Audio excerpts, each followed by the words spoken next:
Bonsoir tout le monde. As JP said, moi c'est le garçon de Donna and Maurice Racine, le premier garçon de la famille. You heard from my brother Scott, he's the deuxième, and I have a sister Leanne and another brother Bruce. What I'm going to try and do tonight is give you a little bit of a history of our family, what it was like to grow up with a father who played football, professional football, and what it was like as kids and what it was like in the house around him. I'm very humbled to be here tonight, and I thank Denise for asking me. It's truly a pleasure and an honor. I know the feeling of pride 100%. This is a story that's tugged at my heart for many years. It provides some inside information that may sound harsh at times, however, it is reality. It's the story of my life growing up in a professional sports atmosphere and the effect on our family. To be able to recall my life growing up is a story I am proud to tell. I hope, in some small way, to be understood for how it fits into the big picture of why we sometimes do what we do in support of our athletes. Over 30 years ago, I came to this community as a 21-year-old kid who had designs of making a difference. Many things have changed in those 30-odd years. The friends made during those years make for many memorable moments, and quite possibly one of the reasons I'm here tonight. My story began a long time ago and progressed to a time when we looked upon our sporting heroes for a release from our day-to-day burdens. Many of you in this room tonight will remember the importance of football games in the 60s and how you looked forward to those games midweek and you couldn't wait to go to Montreal or Ottawa to see the games.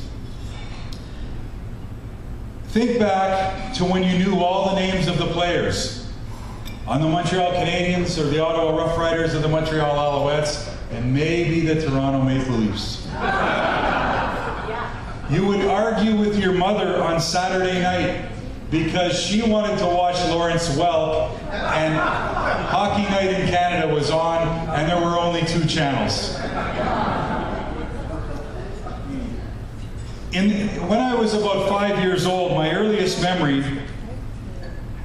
is a memory of moving to Cornwall from Ottawa for the summer. We had a cottage just up the road, and Mom would pack up the car with the kids and we would live here. We wouldn't see my father hardly all summer. He'd come down every now and then, but we hardly ever saw him. He was in Ottawa playing football, and it was my mother's job to raise the 4 kids. One of my most vivid memories is a memory that my dad played for the Ottawa Rough Riders. He was a kicker, and he held his own on the offensive line. He wore number 62, and then he came to the CFL from his high school in Cornwall, St. Lawrence High School, or École Saint-Laurent. There was no getting away from him. A trip to Cornwall in those years to visit my grandparents, and when you came down McConnell Avenue, you saw a picture of my dad that was giant, and he was kicking a ball on the side of his brother's gas station. Racine's Kickoff, if you remember that. By the time I was 10 years old, my dad was a household name. He had a scoring title in the CFL in 1966, and he had 3 Grey Cups out of 4 tries in the 60s alone. Everyone knew the big man who was known as Mo the Toe.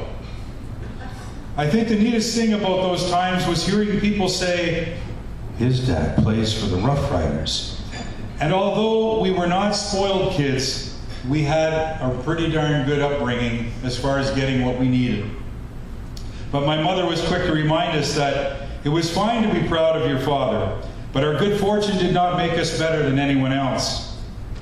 In 1966, Coca-Cola decorated their bottle caps with pictures of football and hockey players.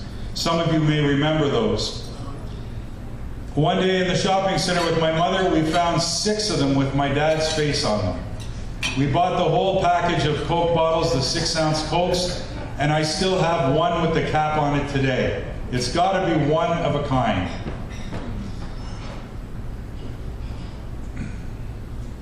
Remember the football cards, the hockey cards that we collected as kids? Imagine opening up a package of cards and finding your dad inside the pack. And one year, they even put, Mo lives in Ottawa with his wife Donna and their 4 children, Tom, Scott, Leanne, and Bruce. My name was actually on a football card. That was pretty neat.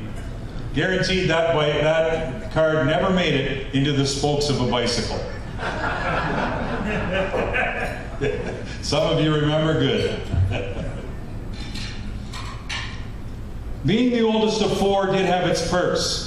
My siblings will tell you that I was the lucky one because I remember more than they do. The games back there were a real event. Some of you here tonight may remember waiting all week to drive to Ottawa or Montreal, as I had mentioned earlier. It was also an event for our family, with just a few things, though, that made it different. I was growing older and maybe a little wiser because the reality of the simple game that made my dad a hero to many fans was really a business. It was most obvious on game days. No one in our family spoke to my father. The kids would be arguing and Mom would hush us silent to our rooms in fear of upsetting my father. And if you upset my father on game day, he would practice his kicking on your arse. Dad was so intense that a simple hug in the morning was out of the question. There was no gray area. Game days meant no room for family. During the 70s, I was able to go with him to home games. There was no discussion in the car, as Dad was in the game already. He was in a trance. He'd chew half pieces of Wrigley's spearmint, so he was so cheap he just cut the pieces in half, and that was good enough, and on the way home he'd stick the other one in, and it was only 1 piece for the whole game. We would get to Lansdowne Park, park in the same spot, walk through the same gate, nod to the same guard, and walk to the same dressing room year in and year out. I learned very quickly that even though my dad was out there, I would never dare speak to him. Even when I was lucky enough to be water boy, the thrill of handing him water meant very little. The simple chore of knocking mud from his cleats was done in silence. Unless you live it, it's very hard to explain.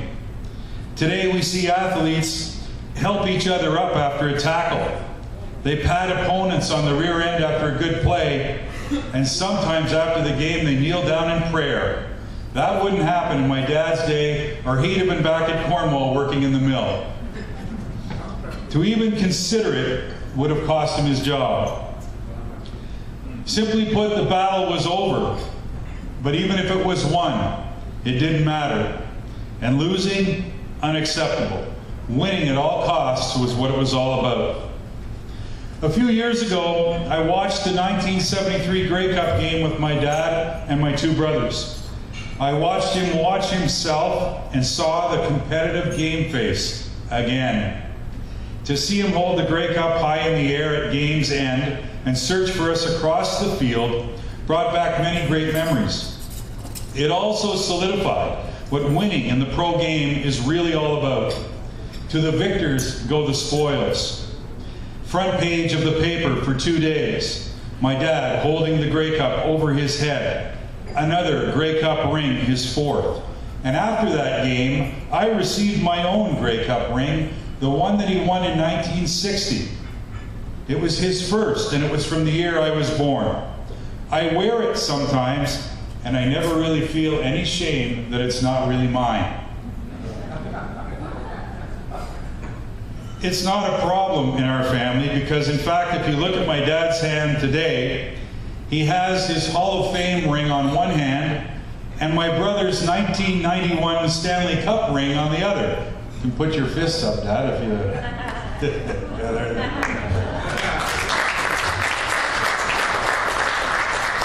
And yes, it's true that I do have a brother, Bruce, who played hockey. A career minor league goalie who had stops in 4 NHL cities. In 1990, he was in Pittsburgh with a couple of guys named Mario and Yaromir. And they won the Stanley Cup. Like most pro athletes will tell you, their parents were driving influences in their lives and in their careers. Bruce gave his Stanley Cup ring for the Penguins' 1990 Stanley Cup to Dad for supporting him all those years. When I came to Cornwall in 1981, I expected to be talking football and meeting people who played with Dad at St. Lawrence. It happened almost instantly. Dad's opponents from CCBS will still recall how he could drag 5 or 6 of them over the goal line. However, interestingly enough, broomball was the fodder for most discussions. The outdoor rink at 11th and McConnell, his brothers, Gilles, who we saw earlier tonight, who just passed away, the giant defender, and Bernie, the Jean Beliveau of the game. And while my dad boasted the hardest wrist shot, and my grandfather Hector, the proud cigar-chomping, beer-drinking father, was the coach of the Racine service station team. Recently, Dad told me that his father never understood football, and he only ever went to one game.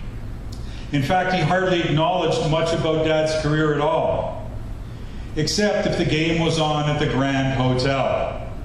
The mere glimpse of his son on TV brought on round after round. The only game that Pepere ever attended was in Montreal in October of 1962. It was 4 years into my dad's career. You can imagine in today's game where our parents support our kids and we go to all their games, the grandparents come to see our kids play. My dad tells this story with a burning point to prove and fire in his eyes when he kicked a last-second field goal to win a game in Montreal that put the Rough Riders into the playoffs. He sailed the ball 42 yards right at his father sitting in the end zone. This is the ball my dad kicked that day. Kind of cool. They kept it for him and they had it painted up. And we've had it as one of those treasures ever since. It's from October 8th of 1962 at McGill Stadium in Montreal.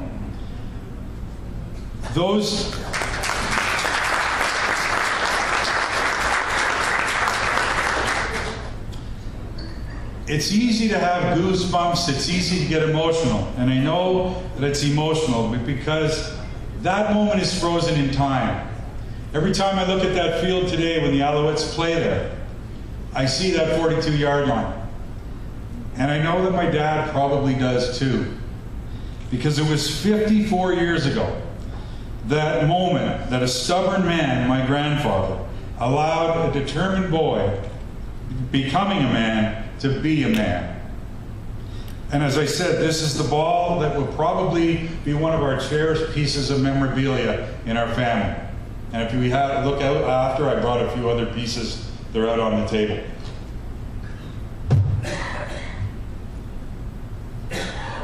My grandmother, Mamere, on the other hand, was so proud of her son, and she went to as many games, but watched every game on TV.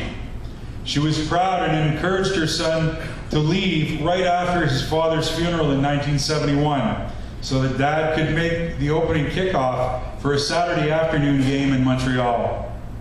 Dad left, he made it, just as she said he should. The Rough Riders won that day, and we have a ball from that game too. As much as winning brings out the best memories, losing also leaves its scars. In 1972, when the Riders made it to the Eastern Final in Hamilton, I was 12 years old and I got to go on the trip. I was the team's water boy. Dad was not amused that I got to go. I had to sleep with the trainers. I don't want to see you after we land the plane. Stay with the trainers. It was my first plane trip. We arrived on Saturday afternoon, hanging up the equipment and doing the laundry and folding towels. I've seen my dad cry about 5 times. His parents' deaths, his mother-in-law's death, when my brother Scott, who you heard from Manila, lost his eyesight in 1986. And on that cold November day at Ivor Stadium in Hamilton when the Tiger Cats beat the Rough Riders out. I reached over and pulled his shoulder pads off, and when he looked at me, he had tears in his eyes because the season was over and damn it, they'd lost. It was frightening for a 12-year-old, but another lesson learned of a passion and heart for a game. The most memorable part of being raised in a pro atmosphere was being allowed in the dressing room after games and during practice. Being one of the boys at times was pretty special. On October 20th of 1974, Ottawa called the day Thom Racine Day. The city of Ottawa and the Rough Riders honored our family before a home game against Montreal. As family all of our family were at center field, including my mayor and my grandmother, Dorothy Donahue. They retired my dad's number 62 that day. It's worth pointing out that my brother, the hockey player, wore number 62 during his final pro hockey season in Finland as a memory to honor the number my dad has worn. My son and their 5 other grandchildren have all worn at some time number 62 when they played either volleyball, baseball, hockey, whatever sport they played. They try, and soccer, they try and wear number 62. When the 74 season ended in Montreal, again, so did my dad's 17-year professional career. He was inducted into the Ottawa Sports Hall of Fame in 1984, and 2 years ago, finally, into the Canadian Football Hall of Fame in Montreal, and that was an honor long overdue.